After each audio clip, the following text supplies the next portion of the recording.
morning, Americans. It's Friday.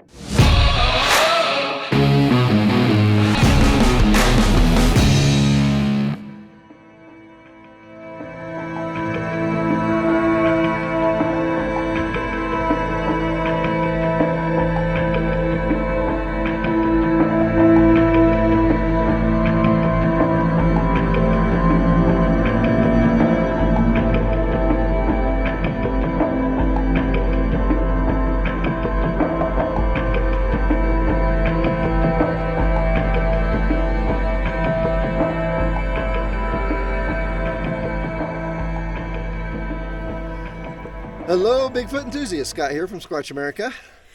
Hi, I'm Nikki. I'm chief cook, doggy mom, and what am I? A paddy wagon. In the paddy wagon. In the paddy wagon. No, not really, but I have to say that or my Jewish wife will kill me. But that's a mouthful. It is. So actually, we're out here in the Lincoln National Forest, and we got to spend the night and do a little squatching with Nikki from Sasquatch Secrets. And we had fun. We actually had a town hall meeting yesterday with the Mescalero Apache on the reservation, and that was a pretty cool day. Actually, we had a lot of good reports coming at you soon. And Yep. And then Nikki invited us out here in the woods to freeze for the night. So It was cold. it was cold. For sure. So where are we at, Nikki?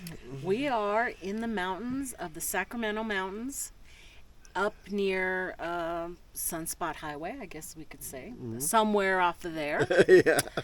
And surrounded by beauty. I mean, it is completely and utterly green and lush, and it seemed like a perfect place to come and hang out, and a place that I come to, fairly recent, maybe a year or so. I've been coming up here for day trips mostly, and exploring, hitting one spot after another. And it was a nice little event. Yeah. To come out and hang around the fire and do a little walking, and a lot of hard walking. There's a hill here that's amazingly steep. Yes. But it doesn't look steep until you start walking it. Yeah. Yeah, and another thing that's kind of hard is that I checked the elevation on my GPS when we got here, and we're over 9,000 feet. Yeah. So the air's a little thin, and the hills are a little steep, so you do a little huffing and puffing. Going up these things. It's totally different from being down in the 500s or even the 3,000 level. Is totally different. We're just going to go up to the top of the ridge and set up some cameras watching us.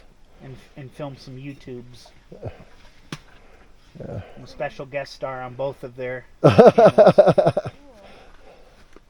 if Anthony wants to go for a walk with you guys, I'm down to go as well. Okay. Because it's a nice little walk. Kicking up at least some good dust. Because you know how bears play. When's the last time you've been up there? Just now. Just now, she said. Oh, okay. Yeah, I'm how we like, did damn, the you're really... I thought you meant way up there. I'm like, Yeah, we went pretty much to the top. oh my gosh, okay. Wish us luck. Well, it's not that far. I mean, Yeah, no, I can it's see it from here. It's a good little walk. All right. Wait, don't move. What happened? That was rolling under his foot. Oh, I got it. I felt it. Ooh, that's Do you guys see any prints? Did you guys look at anything on the ground? No, dark. we set up trail cameras. See like how that dirt is right there? Yeah. There's literally a dirt trail going all the way up that you could follow down. Yeah, That could be what, from rutting elk? that could be. I don't know. These are really cool to see. Yeah, I seen a bunch of horses driving up here. Oh really? Uh-huh. But you know what? On our reservation, we have a horse problem, and Oh, yeah? that affects our deer population. Does it? Because horse eat everything, Uh-huh. but deer have a very picky Right. Diet. Yes, Yeah. exactly. And so the horses are eating up everything from our deer. So we're trying to get rid of horses in our land, like that area. That's a really rash way to put it. Yeah. But it's the truth, Yep. So 2 questions about strategy. Walking and doing like a drive. Have you ever seen that work? No. I've heard of people doing it, but I've never seen it work. And then having somebody sit away from camp, kind of solitary, like they used to do on Finding Bigfoot. Oh yeah. No. And then sitting in isolation, kind of away from the main camp. Like Yeah. If I sat up there on the ridge or something by myself, and Right. you guys made a bunch of noise. Yeah, I know a couple guys who do that, and they're pretty successful with it. Salt Fork, yeah, that's the place. Yeah. Oh, okay. There's a guy who does that. Another one I do is if you set up on a ridge like this and then you got a ridge line where you can see across the ridge, it's the best to just watch that other side of the hill. I've sit and watched bears. Yeah. I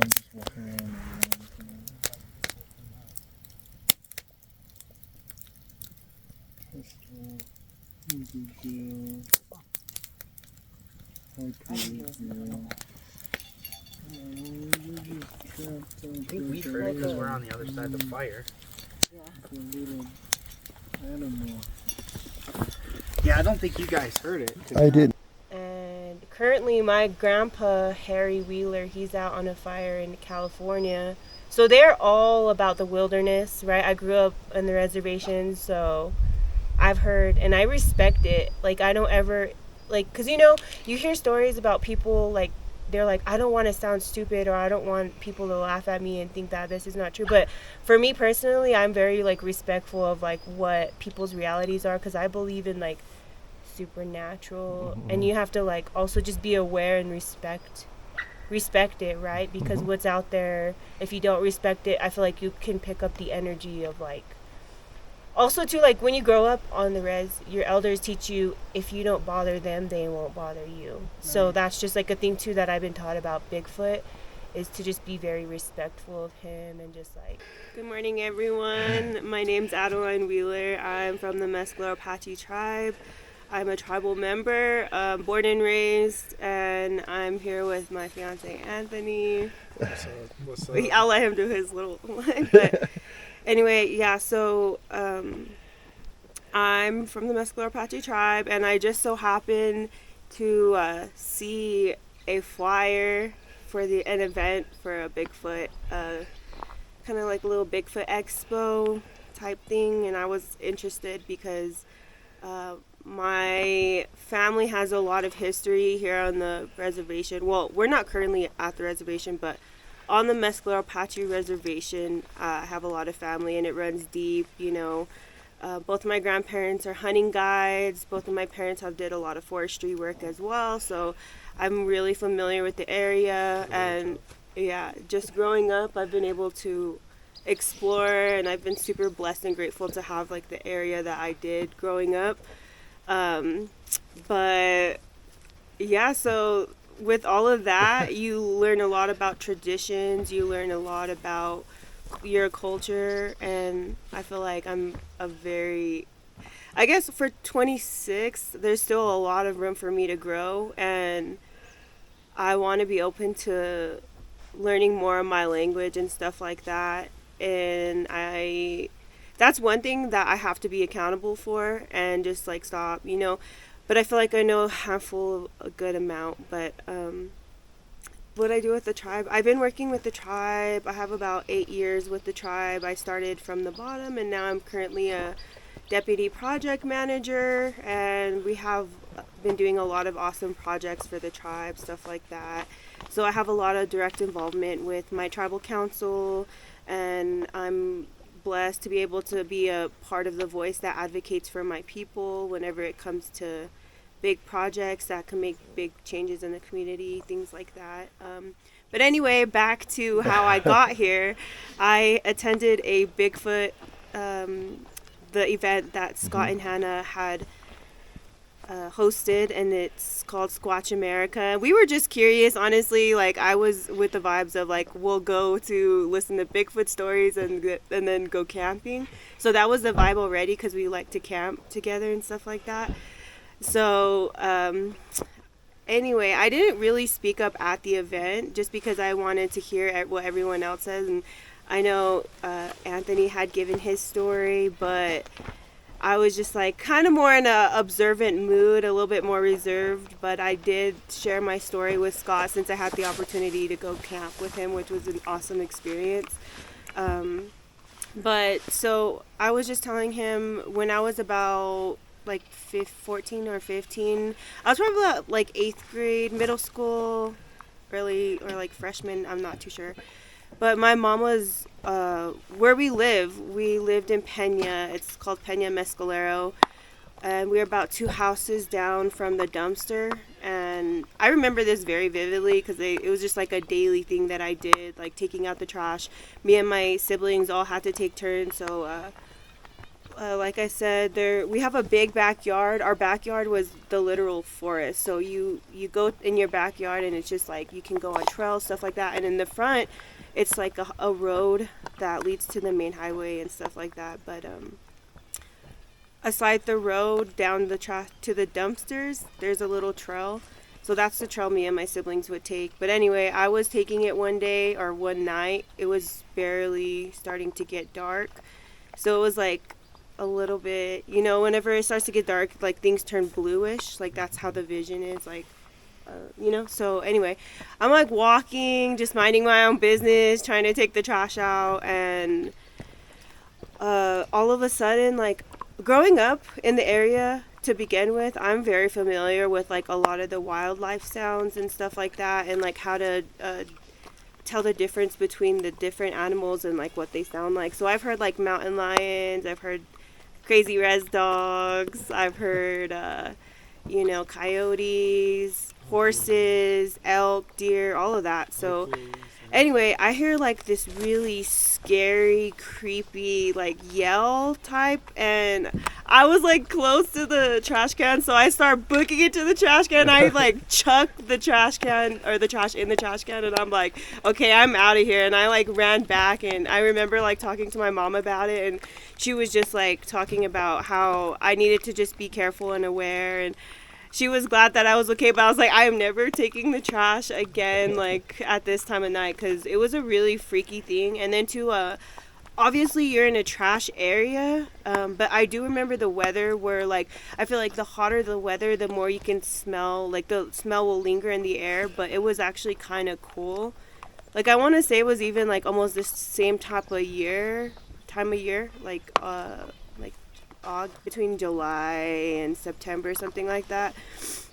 But there was a really bad smell that came with it. But honestly, since I was by the trash cans, I was like, oh, maybe it's just the trash. But after I heard that, I was pretty sketched out, and that stuck with me. But growing up too, I've always heard stories from like my family and just like my elders and stuff, because working with the tribe, I've been able to work with a lot of my people, and that ranges from like babies all the way up to like, people who are about to be 100. I've been like blessed to experience and have conversations and be able to connect with people like that. But I've heard a lot of eerie stuff, like not just Bigfoot, but just like everything in general. You know, there's a lot of different stories that could be considered as like horror in the Native American, like all of the Native American tribes have their own different tales and stuff like that. And I feel like once you're in the environment and you're surrounded by the culture and just like really connected, then you like really start to respect and understand that maybe that isn't so much of a tale, because like you get the feeling and the vibe of like what they might have been feeling. So it's crazy, because that's exactly what I felt like too in that moment. Like you're just like scared, and I was just freaked out. But my grandparents also have their own stories, especially my grandma Nevlin. I'm always like, every time the subject of Bigfoot comes up, I talk about my grandma Nevlin. Speaking of my grandma Nevlin, her name's Nevelyn Yaza, and she is a hunting guide on the Mescalero reservation. She's the only woman hunting guide at that. And I also have to brag on my grandpa Leo La Paz too. He's pretty awesome. But just as a woman, I've been always inspired by my grandma. She knows a lot, and she's actually shared her Bigfoot story, and I find it a little bit creepy because my boss, her mom, she's an elder, and she has a story too of the area that they live in. And the only reason why I bring up my boss's mom is because she lives actually very close to my grandma, like just a minute down the street. So they all live in the same vicinity. And that place is called Gallerito Flats up in Mescalero. And it was so crazy because yesterday, whenever I got to meet Nikki and Scott and all them, we got to talking with Nikki, and I was just showing her the area because from where we were at, where the event was, you could literally see Gallerito Flats and the canyon going behind it. So it's like a little crazy and also we were having a conversation of like, do you think Bigfoot is only in remote areas, or is he closer than like what we think? And personally, I think he's closer than we think, because the fact that my grandma also told me that she's seen Bigfoot lingering through her window with red eyes, and also that was like the same story that my boss's mom had, and he was by their house and like looking in their windows. And what they say is that Bigfoot on the res especially, and maybe other places, I don't know how this is, but he likes to prey on women, especially if they're alone or if they have kids. And honestly, as a single mom, before I had met my fiance, and I live on the reservation, and where I'm at, you hear all kinds of sounds too. Like, it's basically forest. We're high elevation, so it's been a little uneasy too, so I can like get that vibe of like getting freaked out of like. And so I believe my grandma, and I also believe Velma, that Velma Lee is my boss's mom's name. That's her name, Velma Lee. And I respect it, and I know I haven't really seen it with my own two eyes, but I respect the perspectives. And Did you go into a little more detail about your grandma? I don't think you got into the actual story. Oh, my grandma Nevelyn. Yeah. Okay, so actually she lives in Gallerito Flats, and it's up on a little ridge, like in the main part of Mescalero. So when you go up to my grandma's, she actually has a nice big yard. You can see like the church. You can see all of main Mescalero.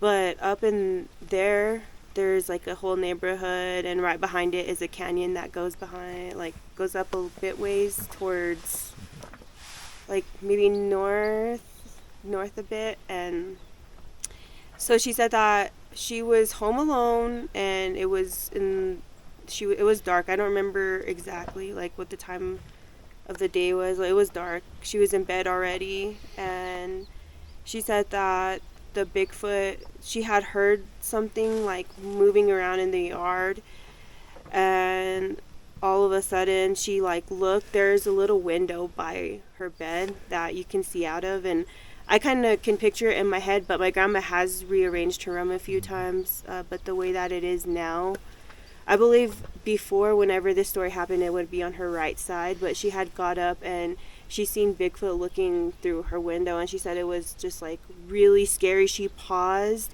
and it got so dead silent that she could hear her own breathing, and like it was just a really like, and your heartbeat, you hear that too. You're like freaking out, and she didn't really know what to do. She just got really scared, and she said it just had really big red glowing eyes, and it was looking in straight at her. Once when I was around 11 years old, we were cruising down this road called Nogales Canyon Road, which is coming from Benton, New Mexico, going on to the Mescalero Apache Reservation.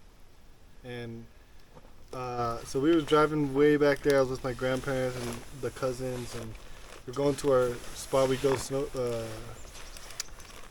tubing down the hill with the snow, and so I was just cruising, driving on the road, looking out at a field to the right. I was sitting in the right rear passenger seat, looking out to the field. And on the left side, the road was the land was higher on the left, but it wasn't a hill or nothing like that. It was just higher. And then So we're driving.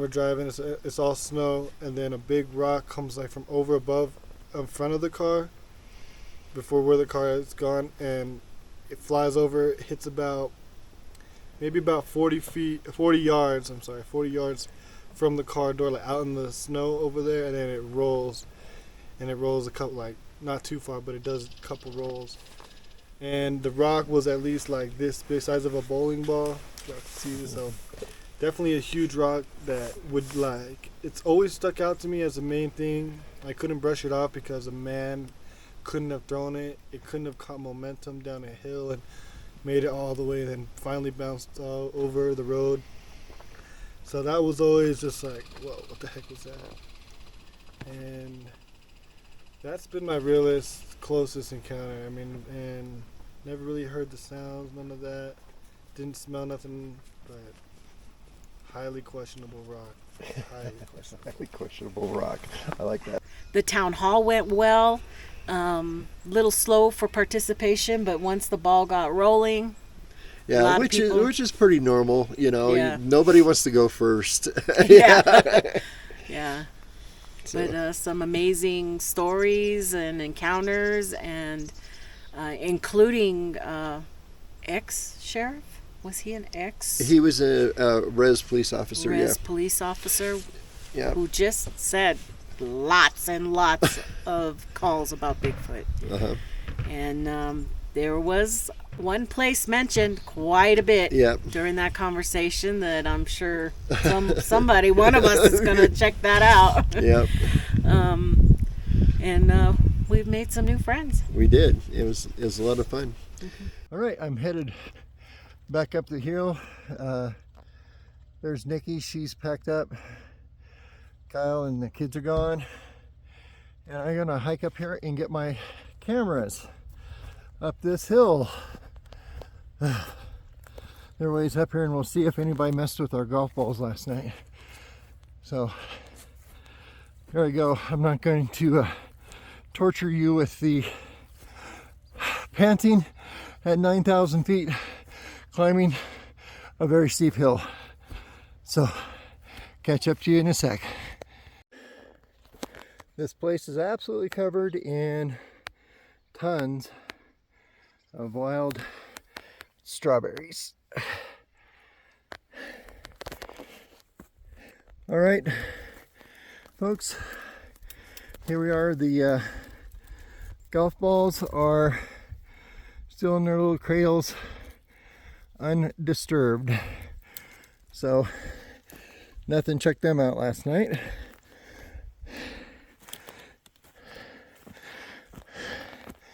The Ronin thermal trail camera still here. We'll see if we caught anything on it last night. I'll go ahead and get that taken down.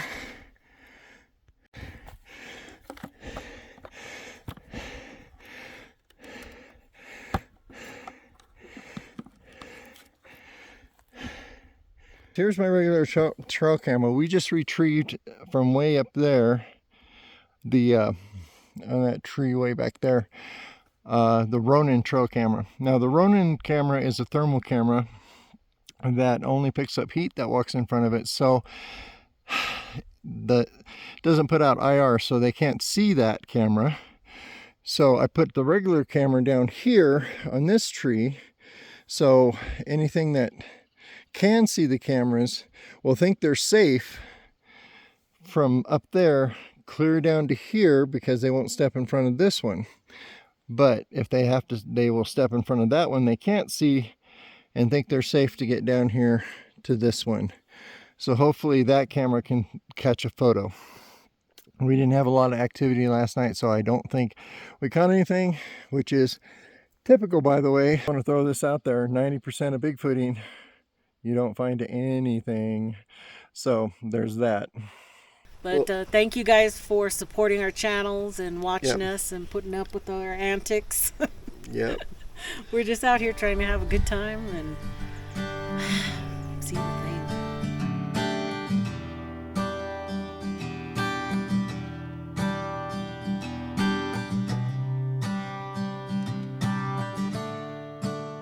You keep watching.